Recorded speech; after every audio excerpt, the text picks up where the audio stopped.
Nama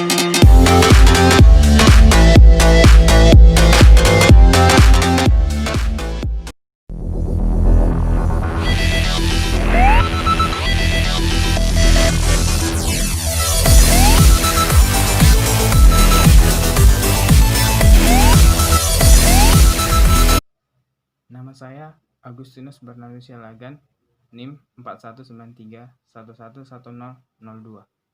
Mantap. Halo, nama saya Hotria Silitonga, NIM 41924111014. Nama saya Rio Marcelino Sinaga, NIM 4192411020.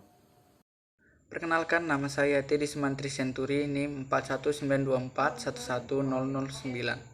Peraturan Pemerintah Pengganti Undang-Undang atau Perpu Nomor 1 Tahun 2020 tentang Kebijakan Keuangan Negara dan Stabilitas Sistem Keuangan untuk Penanganan Pandemi COVID-19 yang dikeluarkan Presiden akhir Maret lalu menuai polemik. Kini, setidaknya ada 3 permohonan uji materi terkait yang sudah diregistrasi di Mahkamah Konstitusi dan akan disidangkan mulai tanggal 28 April.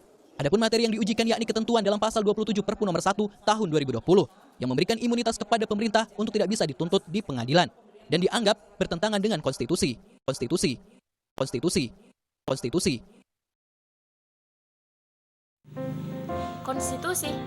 Apa itu konstitusi? Konstitusi. Dalam mengartikan konstitusi dan memahami apa itu konstitusi, terdapat 2 pengertian yang berbeda. Yang pertama, jika kita artikan secara luas dan jika kita artikan secara sempit. Yang pertama, dalam artian luas, konstitusi itu merupakan suatu keseluruhan peraturan, baik tertulis maupun tidak tertulis, yang mengatur secara mengikat sistem penyelenggaraan suatu negara. Jadi bisa dikatakan, tanpa adanya konstitusi, negara itu tidak bisa berjalan. Dan bisa dibilang, negara itu memang harus ada konstitusinya. Jadi, tidak akan pernah terbentuk suatu negara jikalau tanpa ada konstitusi. Yang kedua, jika kita artikan secara sempit. Nah, kalau kita artikan konstitusi itu dalam artian sempit, maka konstitusi itu adalah suatu aturan dasar yang tertulis. Bukan yang tidak tertulis, tapi yang tertulis. Oleh karena itulah bisa kita bilang kalau dia dibilang tidak tertulis, maka konstitusi itu dapat berupa undang-undang dasar suatu negara. Nah, seperti yang kita tahu, hampir seluruh negara itu menggunakan konstitusi tertulis, yaitu seperti Undang-Undang Dasar 1945 yang berlaku di Indonesia. Tapi beda halnya di kedua negara, yaitu di Inggris dan Kanada. Seperti yang di Inggris itu terdapat Magna Carta, yang dimana itu tidak tertulis tapi tidak tertulis.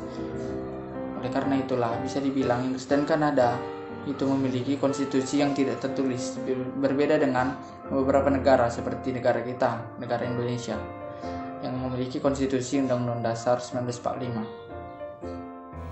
Terus, tujuan konstitusi itu sendiri apa? Konstitusi itu bertujuan untuk membatasi kekuasaan penguasa agar tidak bertindak sewenang-wenang, menjamin dan melindungi HAM, dan sebagai pedoman penyelenggaraan negara. Seberapa penting konstitusi di Indonesia? Konstitusi memegang peranan yang sangat penting dikarenakan dapat menjadikan suatu negara untuk mencapai tujuan yang diinginkan atau yang diharapkan, dan juga dapat mengatur secara mengikat pemerintahan yang mana diselenggarakan oleh negara tersebut. Tanpa konstitusi, negara akan hancur dan tidak akan berkembang dengan baik.